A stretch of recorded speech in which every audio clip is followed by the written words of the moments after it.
Hey everyone, Deeply Discussing Dexter is coming to an end with Season 8, Episode 12, but don't deeply despair. We've got an all-new podcast starting up to take its place. The Deeply Discussing Movie Podcast takes the episode-by-episode style and switches it with streaming movies. Every week, Aaron, Brooke, Zach, and I, as well as some new voices, will discuss a movie you can stream at home and then come listen to our discussion. At the end of each episode, we rotate to another podcaster to choose the next movie. It's like a 21st century book club, but with streaming movies. So you can subscribe to Deeply Discussing, the movie podcast, at its website, www.deeplydiscussing.com. You can do it on Apple Podcast or your favorite podcast provider. Watch the movie for the first episode, A Separation, now on Netflix, and then come listen at deeplydiscussing.com starting April 20th.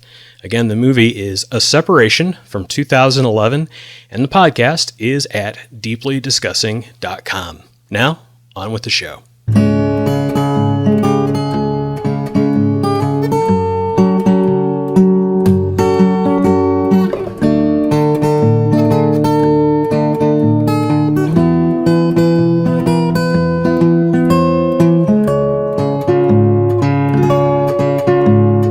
Welcome, Blood Brothers and Sanguine Sisters, to Deeply Discussing Dexter. I'm your host, Dale Maxfield. I'm joined by Aaron Caldwell. Hello. Brooke Merritt. Hi. And Zach Rowland. Hey. And on this episode, we're discussing Season 8, Episode 10, Goodbye, Miami. On this episode, Dexter tells Deb he's taking Hannah and Harrison to Argentina. Dr. Vogel wants to deal with Saxon her way. And despite many clear warnings, Dexter delays fleeing Miami to take care of Saxon for some reason. What did you guys think of this episode overall? I'd like to be put on Dexter's table. That this is getting so ridiculous. It's like, you want Dexter to just stab you and end it for you? Just end it all. Take my blood sample and cut me up, put me out there in the sea. I'm done. See, I've started M99ing myself through these episodes.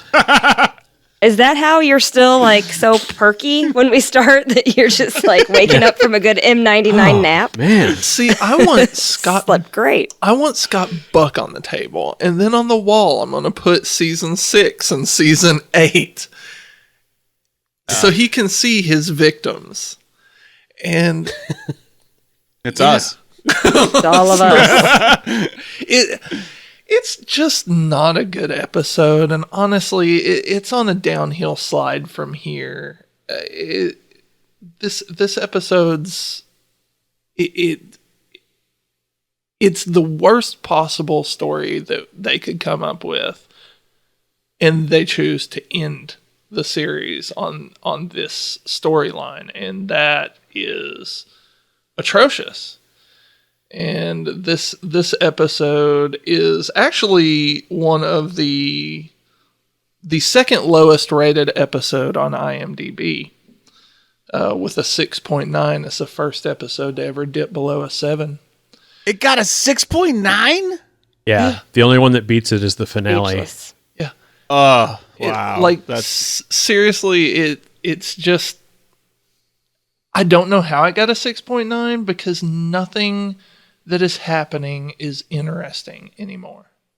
All nonsense. All nonsense. Yeah, there's lots of people that just rate every episode of Dexter 10s, though. So those people should be on his table. Well, and then there's the lowest rating you can give on IMDb is a 1. So, you can skew that however you want.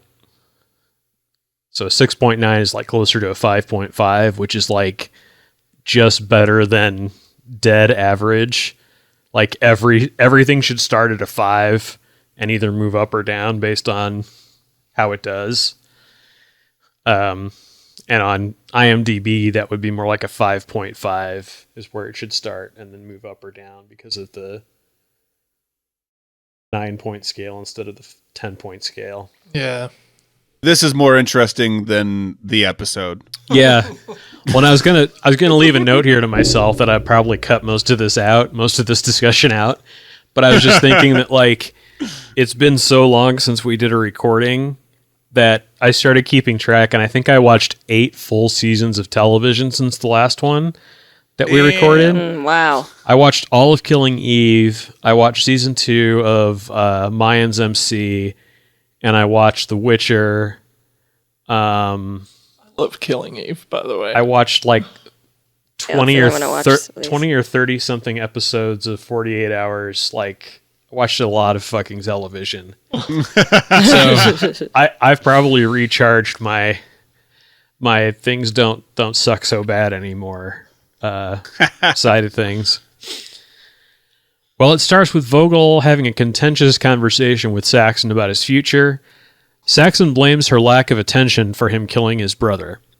Saxon is bitter that Vogel helped Dexter to cope with being a psychopath, but not him. So, Oh, poor baby. Aw. so this episode, like, immediately contradicts the previous one. At the end of the previous one, when she sits down at the table, he asks her, he's like, he calls her mom. And then one of the very first things in this episode, he's like, you think making breakfast makes you my mom again? And I'm just like, you've been calling her mom, dude. Like, what is happening? This literally 10 minutes has passed. What? I think that was confirmation because that's the first time we see them on screen together.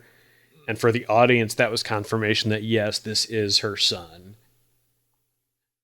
They just did it the way they did it.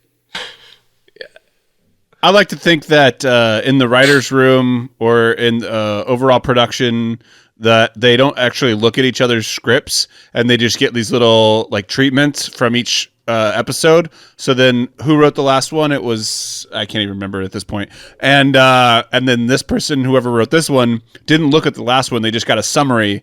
So therefore, when they write it, they're like, it's probably in line. And then they just are like, whatever. Yeah. Because Scott Buck is the showrunner, and that's how Scott Buck runs things. Yeah. With an iron fist. So yeah, Iron Fist, there you go. Scott Buck's way or the highway. Harrison has a reunion hug with Hannah. Dexter tells Hannah that he's planning to leave with her and Harrison. Dexter tells Deb that he and Harrison are leaving with Hannah. Wow. One of the best things about that scene, besides it just like explaining information to all the characters so they know what's going on, is that immediately after Harrison's reunion with Hannah, Dexter's like, hey, Harrison, why don't you go in the other room for a while? And then he does. And then they have the we're going to Argentina conversation. He's like, where the hell is Jamie? No, he misses Hannah. He misses Hannah now. Jamie got a job opportunity in Atlanta that she's going to blow off. Quinn tells her to do what's best for her career. Quinn is all but wearing a shirt that says I don't want to be with you. This relationship is over. Yeah, like, no, I'll be fine. What? Like, He starts like spritzing himself with women's perfume before he walks in. Why won't you? He's just like biting his own collar, just like putting lipstick on it. Yeah. She just will not take the hint. I've seen you with like 16 other women since we've been together, but I'm sticking with it. Like during this conversation, he is ineffectually having sex with a hooker. Oh, God. In his mind, he is, because he's got that same like vacant stare on his face. The doggy style Quinn's not interested stare. Yeah.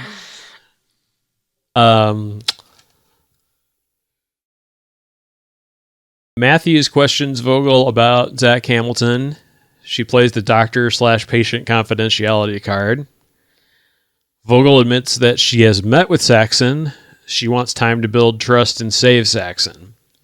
Everybody just needs a little time, you know? Just a little time.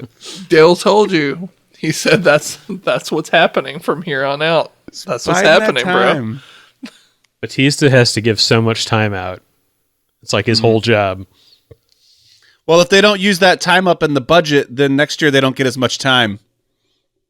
Yeah. There is no season 9 to roll over that time off. No, then they get a lot of time. That's true. They get infinite time. But I don't think it's paid at that point.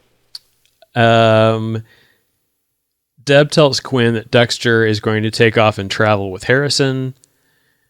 Quinn thinks that it sounds like a good idea. Deb tells him that they'll be partners again. She's decided to come back to Miami Metro. Oh, thank God. I thought she needed more time. She'll still need more time. She still needs more time. Yeah, she hasn't told Batista or Elway yet, the people that actually control her job. She's just telling Quinn to make sure that he breaks up with Jamie on time.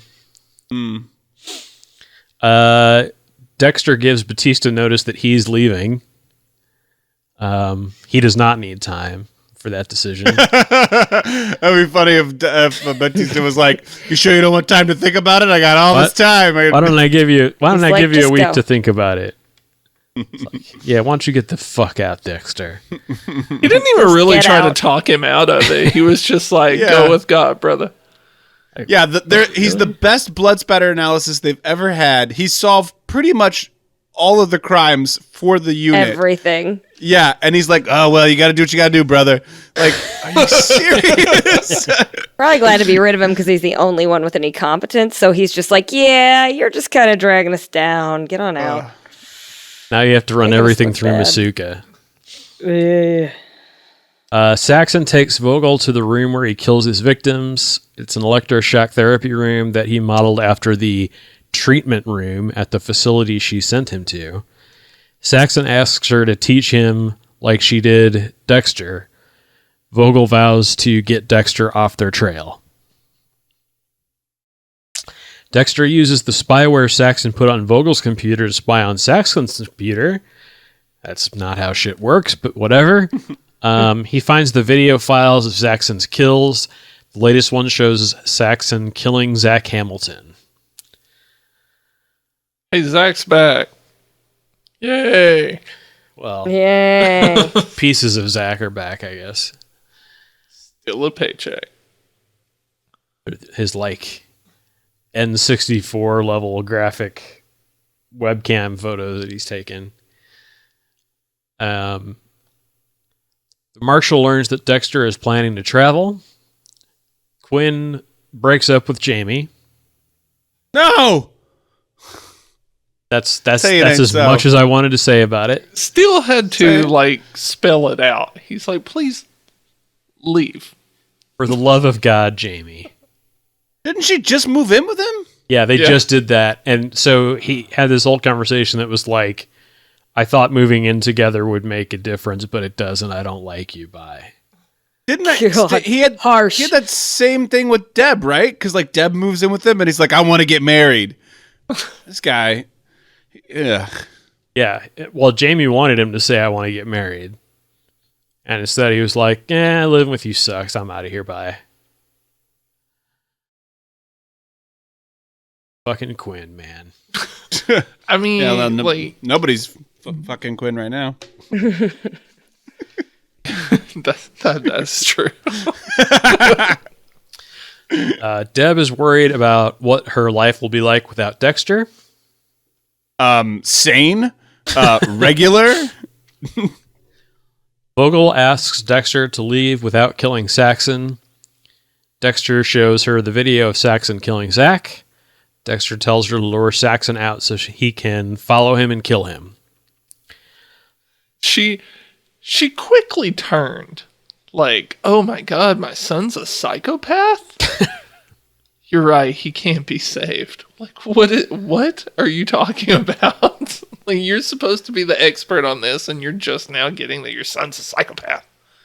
Yeah, she's fine with being the manipulative or the manipulator of the psychopaths and the psychopath whisperer, but graphic evidence of murder is too much for her, and that changes her mind. She's not ready to watch people get their heads sliced open with a skill saw or whatever. Well, it made me feel like her character was just that much more inconsistent. I mean, even back at the beginning of this episode, when he says, why didn't you help me like you helped Dexter? Which would have been roughly the same time period as she put him in the treatment facility. She says she didn't know as much about psychopaths at that point, but according to the story we know so far, she was already a leading expert. So it's just, her character is so horribly inconsistent. No, I think she didn't know how to do the code thing until Harry brought Dexter to her. And because she doesn't actually care about people, because she's kind of a sociopath herself, she was like, okay, this is a good experiment. Like, this kid's malleable. He might do what I tell him to do. Let's try and make him do what I want him to do. Whereas with her own son, like, there was no way to disconnect and actually do that without it being a problem. And he killed her other son, which is a problem for her emotionally. And faked his own death. Yeah, he died in the fire, which I, said at the top was something that sounded pretty great to me as an alternative for watching these episodes.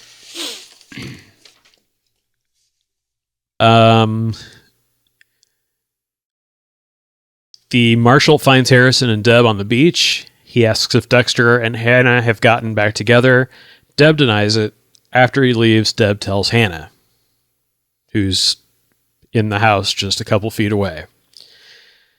Deb tries to resign, but Elway has already figured out that she's going back to Miami Metro. So, it's one of those, well, fuck you, type of moments. She goes to give him a hug, and he's like, no. Don't fuck me, I fuck you back. Harrison fails his saving throw versus treadmills and cuts his chin open. Hannah takes him to an emergency room. Aaron and I were talking about this a little bit before we started recording, about exactly how Harrison cut himself, where he cut himself, how he cut himself. And why was it that deep? Because it seems really unlikely. My best guess was that Deb has some sort of punishment module on her treadmill where if she doesn't keep her pace enough, like something comes up and stabs her. So, hey, where was he? Because I couldn't even tell exactly where the wound was. It was like under his chin, basically. Oh, like right here. It was like a puncture wound? Because I could see if it's going fast, getting like a big, deep road rash, but... It was a puncture wound. Yeah, it was bleeding. He got stitches. It was like it'd have to be like a deep road. Yeah, no. Yeah, and not just that. Like when he lands, he clearly lands on his arms. His face doesn't even touch the treadmill. And then in the best acting scene ever, ow. Yeah. Ow. So terrible. Ow. Even for a small child, it was terrible. It was kids fake cry better than that. It was worse than OG Cody. Yeah, it was worse than It's All Your Fault. Yeah, it was. Yep. It was bad. Ow. And Ow. then Hannah just like sits him on the counter and he's just sitting there like, I've got blood all over me. Ow. He didn't seem too concerned. He didn't care. Out. He lost a lot of blood. He was in shock. It's fine. Well, remember that all that luminol that he ingested? It's really messed with him. None of his pain neurons work anymore.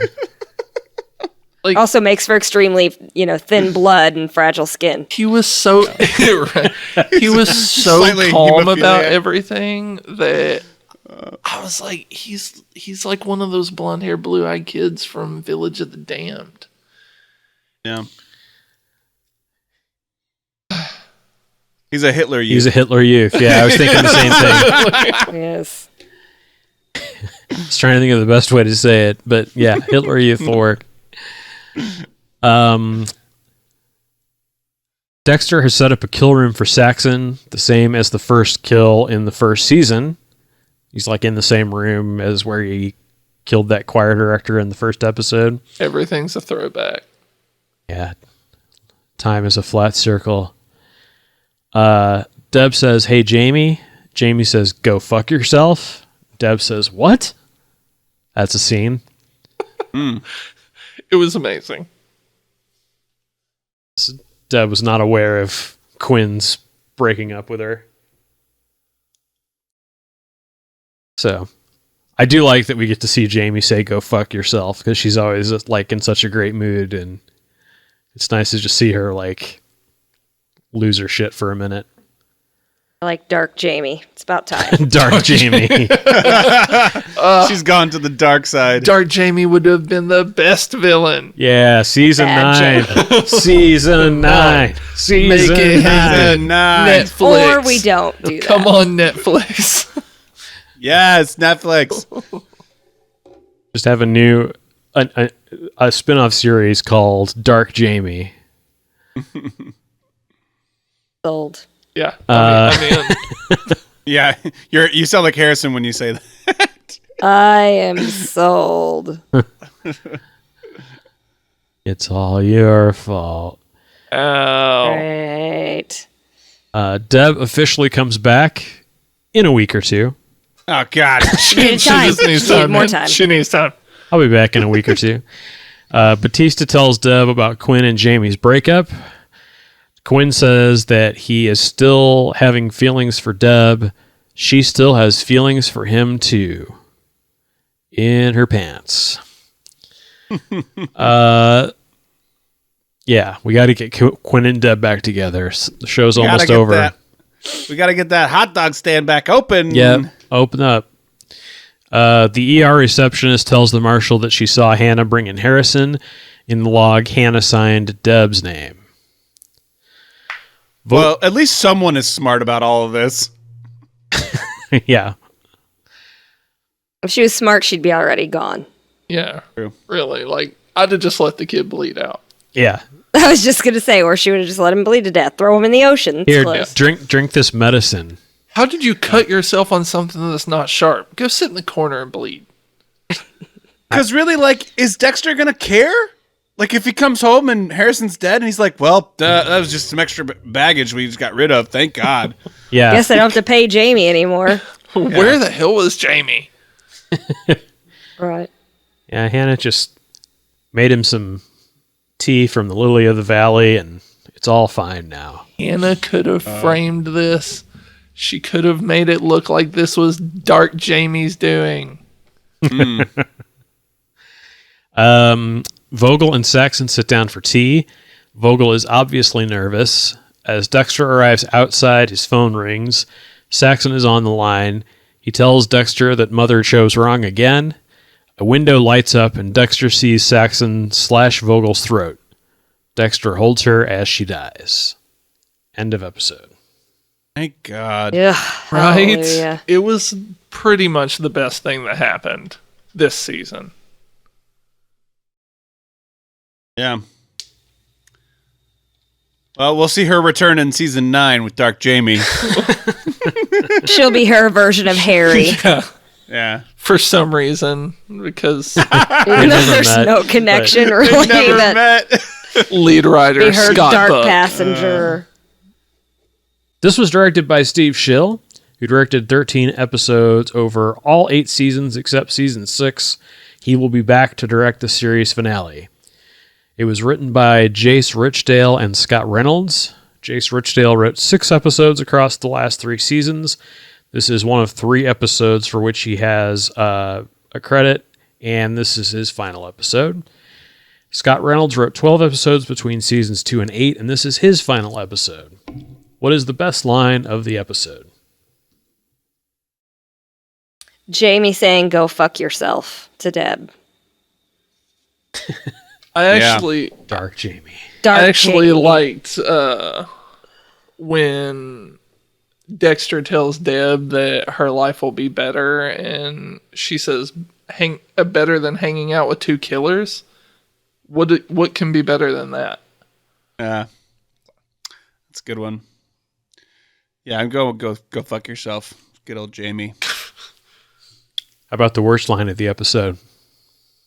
Harrison's fake cry. Ow. I actually like, as bad as that was, I gave it to Mother chose the wrong son again. Yeah, me too. Oh, it's so bad. Yeah. Mother chose wrong again. It's like a Norman Batesy, like fucking yeah. I was talking to Dale before we started recording about how Saxon was trying to channel some shitty Anthony Perkins, and it's just not working. It is not. Yeah, he was playing the character of Masturbates. What's the performance of the episode? We're still doing this. I mean, I feel it's a tie. We have Dark Jamie, who's amazing. Oh boy, I love Dark But Jamie. Dark Jamie. We also have Harrison, who gives the best performance of the series. I'm going with Dark Jamie because she showed some new layers because she got angry once. Fuck Yeah, you, Dark Deb. Jamie for me. I like Dark Jamie. I'll go Dark Jamie. All right, Dark Jamie fans, that'll do it for this episode. Thanks for listening. We'll see you on the next episode of Deeply Discussing Dexter.